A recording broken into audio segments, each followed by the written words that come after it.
Harari. The generation that remembers what life was really like is ending.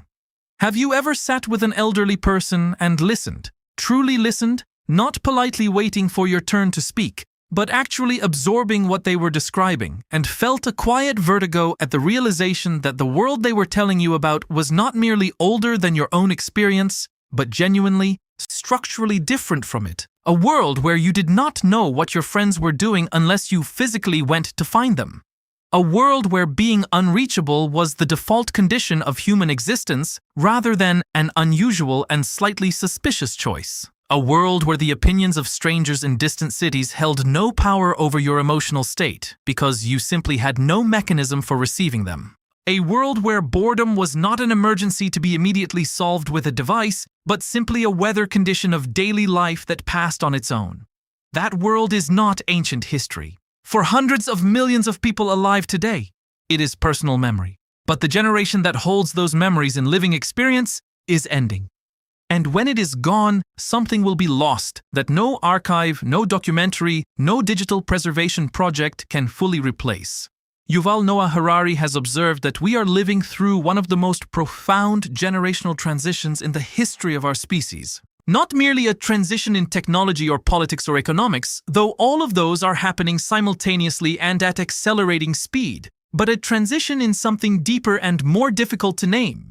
A transition in the baseline of human experience, in what people consider normal, in what the human nervous system has been shaped by, in what memories form the background against which the present is compared and evaluated. The generation now passing from the world is the last generation that knew, from direct personal experience, what human life felt like before the digital transformation fundamentally altered the architecture of consciousness, attention, relationship, and identity. When they are gone, the comparison will no longer be available in lived form. The before will exist only in description. And description, however careful, is never the same as memory. To understand why this matters, we need to think carefully about what memory does that mere information cannot. When an elderly person tells you that they used to spend entire afternoons doing nothing in particular, just sitting, walking, watching the light change, they are not merely communicating a fact about how time was spent in an earlier era. They are carrying in their nervous system, in the felt sense of their own experience, a kind of knowledge about the texture of unhurried time that people who have grown up in the age of constant connectivity may never fully possess. They know not just intellectually but somatically, in their bodies, in their emotional reflexes, what it is like to be a human being who is not perpetually stimulated, monitored, connected, quantified, and optimized.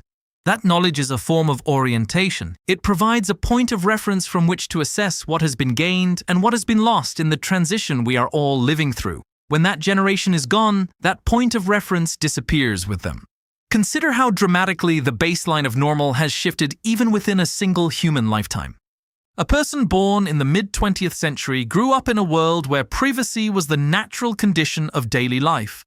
Not a setting you had to configure or a right you had to actively defend, but simply the default state of being a person going about their business. Your thoughts were private because there was no mechanism for them to become otherwise. Your whereabouts were private because tracking location required physical effort. Your social interactions were private because there was no platform recording, archiving, and algorithmically analyzing the pattern of your relationships. Your emotional states were private because no device was monitoring your heart rate, your sleep, your movement, and feeding that biometric data into systems designed to infer your psychological condition. Privacy was not something this generation had to fight for. It was something they simply inhabited, the way you inhabit the air you breathe, without thinking about it, without knowing that it is a condition that could be otherwise. Now consider a person born in the first decade of this century. They have grown up with smartphones as a constant presence from early childhood. Their social lives have been shaped from adolescence by platforms that record every interaction, quantify every relationship through metrics of likes and followers, and provide a continuous stream of comparison with the curated highlight reels of hundreds or thousands of peers. They have never navigated social difficulty without the option of immediate digital escape. They have never spent a long afternoon genuinely bored with no device to reach for and no content to consume because the devices have always been there. They have never experienced the particular quality of anticipation that comes from not knowing, not being able to know what a friend is doing or thinking until you physically cross the distance between you. They have never sent a letter and waited days or weeks for a reply, sitting with uncertainty in a way that required a different relationship with time and with the unknown than anything the instant communication age produces. They are not worse people for these differences, but they are differently shaped people. And the shaping began so early, so pervasively, that it may be genuinely difficult for them to imagine the alternative from the inside. This is what Harari means when he speaks of the generation that remembers what life was really like. He is not romanticizing the past or suggesting that earlier eras were simply better. The mid-20th century carried its own profound injustices, its own forms of suffering and limitation that no reasonable person would wish to restore. Life before modern medicine was shorter and more painful. Life before the expansion of civil rights was defined by exclusions and violences that destroyed the potential of millions of people. Life before the digital revolution included forms of isolation, ignorance, and inaccessibility that caused real and unnecessary human suffering. Harari is not arguing that we should return to an imagined golden age. He is arguing something more precise and more philosophically interesting. He is arguing that the generation which holds in living memory the direct experience of the world before the transformation is uniquely positioned to see what the transformation has actually done, to identify not only what has been gained but what has been traded away, often without anyone explicitly deciding the trade was worth making. Each major technological transformation in human history has involved gains and losses that were not always visible to the people living through them.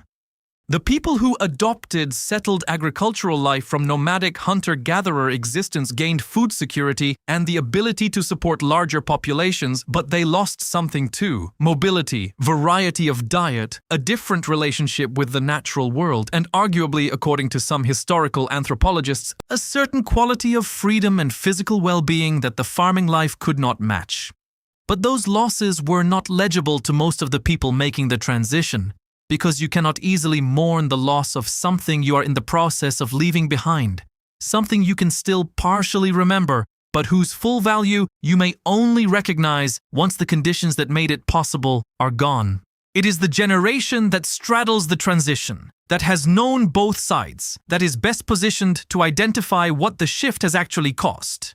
We are living through precisely such a transition now, and the generation that straddles it is the last one with direct embodied experience of the before. They remember what it felt like to be unreachable.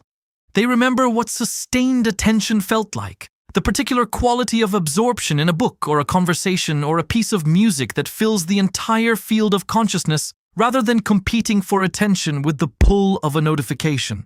They remember what it felt like to meet someone new without the option of immediately looking them up, without the ability to pre-construct a detailed picture of who they are before actually encountering them as a living, surprising, unpredictable person. They remember what it felt like to disagree with someone without being able to instantly mobilize a global audience of strangers to validate your position and condemn your opponent. They remember what it felt like to be wrong about a fact and simply remain wrong without the ability to resolve every uncertainty immediately with a search, living for days or weeks with a question that had no accessible answer, which produced a different relationship with knowledge and with uncertainty than the age of instant information creates. These are not trivial memories. They are the record of a different cognitive and emotional ecology, one in which the human nervous system developed in a significantly different relationship with time, attention, uncertainty, privacy, and social connection than the ecology that now shapes the development of children who have never known anything else. The question Harari is implicitly raising is whether the losses embedded in this transition are visible enough, named clearly enough, and taken seriously enough in our collective deliberations about where technology is taking us and whether we want to go there. His concern is that they are not, that the generation whose memories could anchor that assessment is departing, and that once they are gone, the losses will become invisible, not because they ceased to exist, but because there will be no one left whose personal experience provides a living contrast. There is a particular danger in the invisibility of lost baselines. When the conditions of life change slowly across generations, each generation tends to experience the conditions it was born into as natural. as the way things simply are, rather than as one possible arrangement among many. Children born into a world of total connectivity and constant surveillance experience those conditions as the normal human condition, not as a historically specific and relatively recent departure from a different norm. This normalization is not a failure of intelligence or imagination. It is simply how human beings calibrate their sense of what is natural and what is possible based on the conditions of their actual experience. But it means that each new generation inherits a narrower set of reference points for what human life can be like, and therefore a diminished capacity to recognize the alternatives that have been foreclosed. The implications of this narrowing extend well beyond the realm of personal nostalgia. The ability to recognize that the present arrangement of things is a choice rather than an inevitability, that it could be otherwise, is one of the foundational conditions of political agency and social imagination. If people cannot conceive that a world without total digital surveillance is possible because they have never experienced one, they are less equipped to demand privacy as a right rather than a privilege. If people cannot conceive of sustained, uninterrupted attention as a natural human capacity because they have grown up in an environment engineered to fragment it, they may accept a shallower form of consciousness as simply what it means to be human. If people cannot conceive of social relationships that are not mediated, quantified, and publicly performed, because every significant relationship of their lives has taken place at least partly on digital platforms, they may accept a more surveilled and performance-driven form of intimacy as simply the nature of human connection. The generation that remembers otherwise holds, without necessarily knowing it, a form of political and cultural knowledge that is genuinely irreplaceable. Their memories are not merely sentimental. They are a form of evidence, experiential evidence, about the range of possible human experiences that the architecture of modern digital life is rapidly narrowing.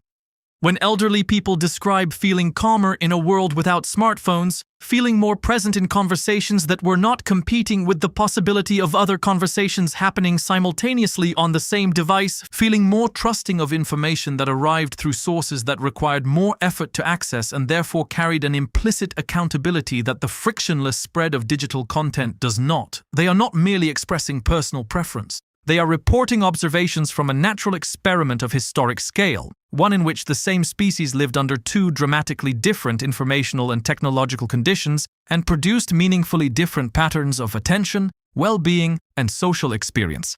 Harari has also pointed toward a second dimension of this generational reckoning, one that extends beyond the personal and psychological into the realm of institutions and political culture. The generation that is ending is not only the last to remember life before digital technology. It is also, in many cases, the last generation to have been formed by the institutions of the 20th century in their full functioning form.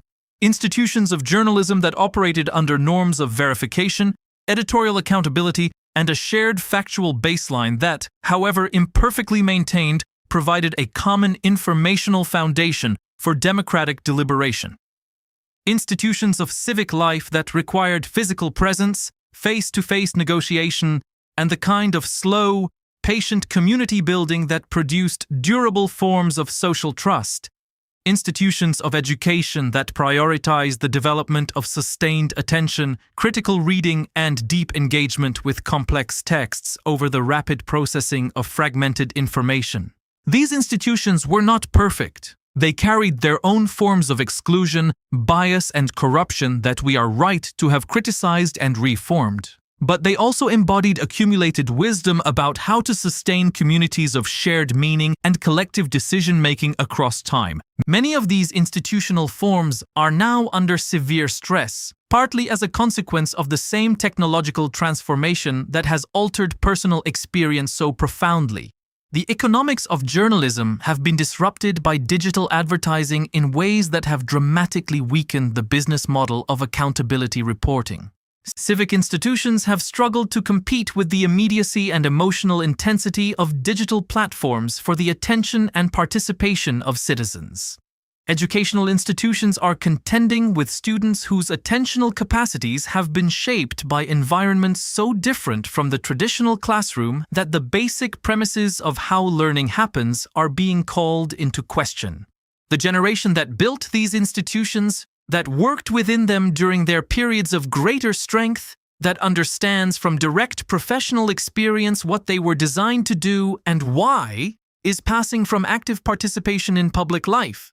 And with them goes a form of institutional memory and institutional loyalty that is genuinely difficult to transmit through formal documentation alone. What can be done with this understanding? The first and perhaps most important thing is to take it seriously as a form of genuine knowledge rather than merely sentimental attachment to the past. The memories of the generation that straddles this transition are data. They are the most direct evidence available about what human life feels like under different technological conditions. And they deserve to be collected, listened to, and analyzed with the same rigor that we apply to other forms of evidence about human well-being. This is not primarily a job for historians, though historians have an important role to play. It is also a job for psychologists, for public health researchers, for sociologists, for educators, for policymakers, and for ordinary people who choose to have real conversations with the elders in their lives before those conversations are no longer possible. The second thing that can be done is to resist the cultural tendency to dismiss the discomfort of older generations with digital life as mere technophobia or generational stubbornness. When a person who grew up before smartphones describes feeling that something important has been lost in the quality of human attention and connection in the digital age, that description deserves to be engaged with seriously rather than explained away as the predictable complaint of someone unfamiliar with new things. Every generation in history has had members who resisted new technologies, and not every such resistance was wise or well-founded. But resistance and observation are not the same thing. A person who has experienced both sides of a fundamental transformation and who reports that something was lost in the transition is not necessarily resisting change. They may be performing the essential intellectual function of naming a cost that those who have only known the new condition are structurally unable to perceive. The third thing is perhaps the most difficult. It requires holding simultaneously the recognition that the world before the digital transformation is not coming back, and the recognition that the transformation has involved real costs that deserve to be taken seriously, mourned if necessary, and compensated for if possible. Nostalgia is not wisdom, but neither is the reflexive dismissal of loss in the name of progress. The wisest response to a profound technological transition is not to pretend that everything gained has come without cost, nor to pretend that the costs are so severe that progress itself must be rejected. It is to develop the clearest possible picture of both sides of the ledger, to name what has been lost with the same precision and honesty with which we celebrate what has been gained, and to use that honest accounting as the basis for making better choices about where we go from here. To appreciate the full weight of what is being lost, we must also consider what the digital transformation has done to the experience of solitude. The generation that is ending grew up understanding solitude as a natural, recurring condition of human life. You were alone regularly, not as a therapeutic practice you scheduled into your calendar, but simply as the default state between moments of social contact. You walked to the corner shop alone. You sat in a waiting room alone. You lay in bed before sleep in genuine quiet, with no screen, no audio, no incoming stimulation of any kind, just the thoughts that arrived of their own accord in the absence of external input. This regular, unscheduled solitude was not considered a problem to be solved. It was simply part of the rhythm of a human day. And in that solitude, something happened that is difficult to name precisely, but that those who experienced it consistently describe as important. Thoughts completed themselves. Emotions settled. The mind made connections between things it had encountered across the day, across the week, across a lifetime of accumulated experience. Insight arrived not because it was sought, but because there was finally enough quiet for it to surface. The generation growing up now has never known this kind of unscheduled solitude in the same way. The moment of potential aloneness is now almost always filled. The walk to the corner shop is accompanied by earphones delivering a podcast or a music stream curated by an algorithm. The waiting room is navigated with eyes fixed on a screen cycling through content. The moments before sleep are spent scrolling, watching, consuming, right up until exhaustion finally overrides the pull of the device. The solitude that previous generations inhabited as an ordinary condition of daily life has become, for many younger people, something that requires deliberate effort and feels vaguely uncomfortable when it arrives uninvited. Boredom, which was once the ordinary predecessor to daydreaming, to creative play, to the kind of unfocused mental wandering that often produces genuine insight, has been transformed into an emergency that the device in the pocket exists specifically to resolve. The neurological and psychological consequences of this transformation are only beginning to be studied rigorously, but early indications are significant. Research consistently finds that unstructured time without specific task demands or external stimulation, plays an important role in memory consolidation, creative problem-solving, and the development of a stable sense of self. The default mode network of the brain, which activates precisely during periods of unfocused rest and mind-wandering, appears to be central to the processes by which the brain integrates experience, constructs narrative identity, and generates imaginative thinking. A generation that rarely experiences genuine, unstructured mental rest may develop differently in ways we do not yet fully understand. Not worse in every respect, but differently, shaped by an informational and attentional ecology without historical precedent. There is also the question of what the ending of this generation means for our collective relationship with mortality itself. The people now passing from the world in large numbers grew up in an era when death was less systematically hidden from daily life than it has become in contemporary Western culture. In earlier decades of the 20th century, death more commonly occurred at home rather than in hospital settings invisible to family members. The bodies of the deceased were more regularly part of community ritual rather than immediately removed to professional facilities. Grief was more often performed publicly, within communities that shared and acknowledged loss together, rather than processed in private or expressed through the mediated and somewhat disembodied format of a social media post. This does not mean that death was better understood or that grief was healthier in earlier generations, but it does mean that more people had direct, unmediated experience of mortality as a concrete fact of human life, rather than something that happened elsewhere, to other people, managed by professionals, and encountered primarily through screens. The generation that is ending carries in its lived experience a relationship with mortality that is becoming rarer.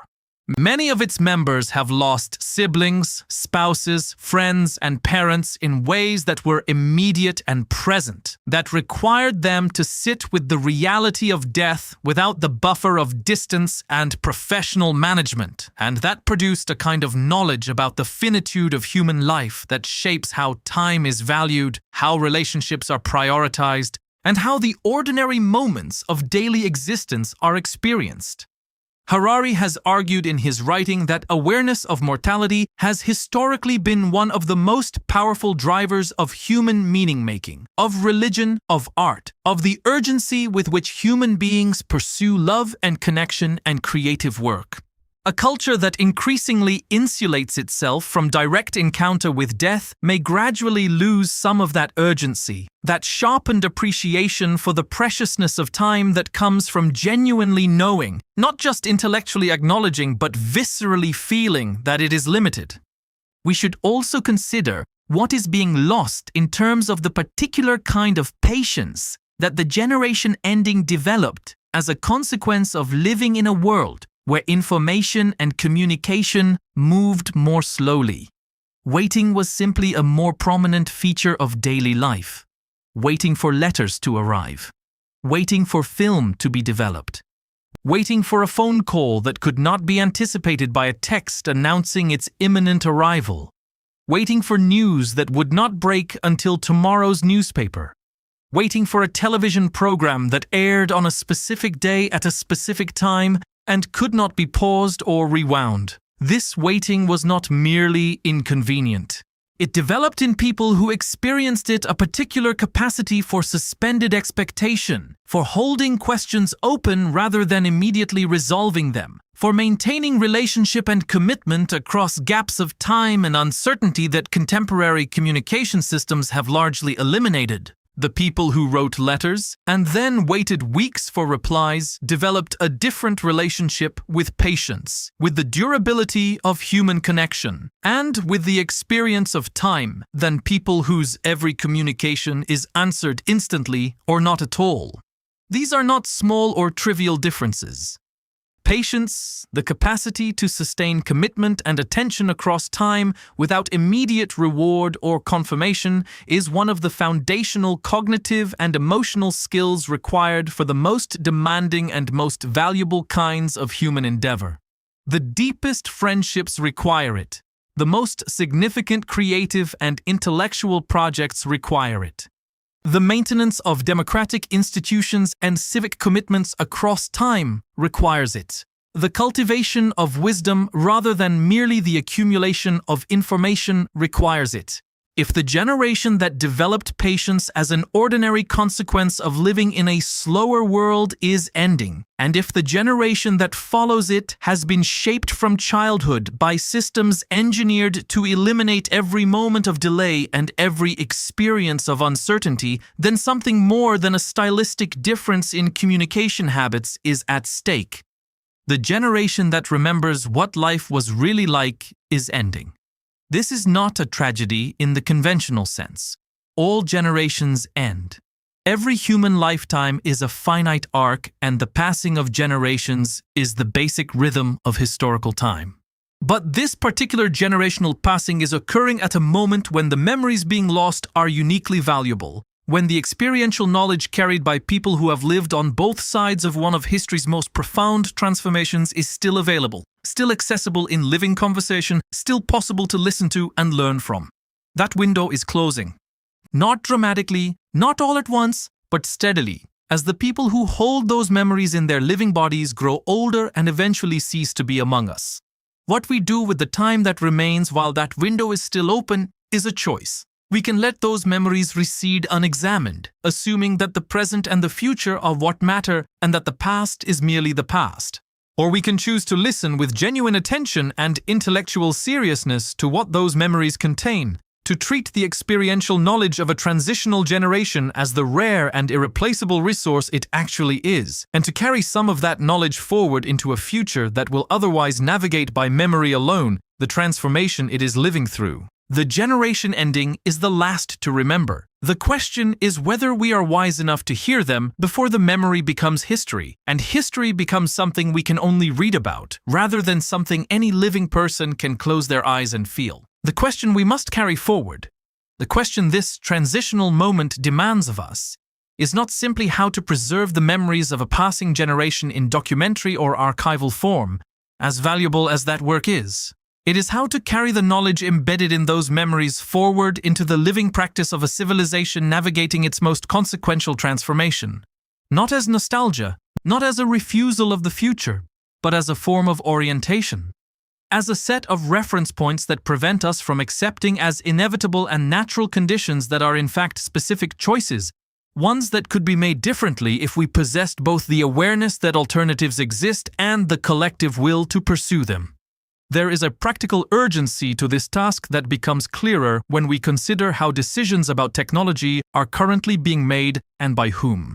The people designing the systems that are reshaping human experience, the architects of the platforms, algorithms, and digital environments that now constitute so much of daily life for billions of people, are overwhelmingly young.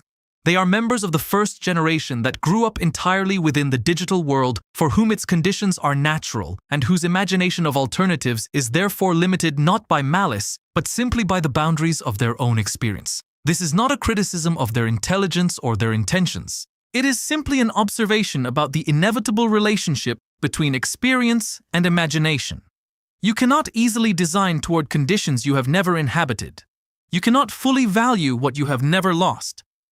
The generation building the future of human experience is doing so largely without the benefit of sustained, serious engagement with the living memories of the generation that knows what was different before. And that gap in the design process may be one of the most consequential oversights of our time. What would it mean to take those memories seriously as input into technological and institutional design? It would mean, at minimum, creating genuine mechanisms for the experiential knowledge of older generations to inform decisions about how digital systems are built and governed. Not merely focus groups or market research, but serious, structured engagement with what people who have lived across both sides of this transformation report about what has been lost, what they miss, what they believe younger people are developing without, and what they would protect if they could. It would mean building into the design of new technologies explicit consideration of the human capacities: solitude, patience, privacy, unmediated encounter, sustained attention, that previous technological arrangements supported and that current ones tend to erode. It would mean treating the testimony of a generation as a form of evidence rather than a form of complaint. The generation that remembers is ending. But memory, when it is taken seriously, when it is listened to with genuine attention and intellectual respect, does not simply vanish with the bodies that carried it. It becomes part of the inherited understanding that shapes how subsequent generations see their own world and their own choices. The question is whether we are paying enough attention right now while there is still time to learn from those who have seen both sides of this extraordinary threshold in human history. And the answer to that question will say something profound, not just about what kind of future we are building, but about what kind of civilization we truly are.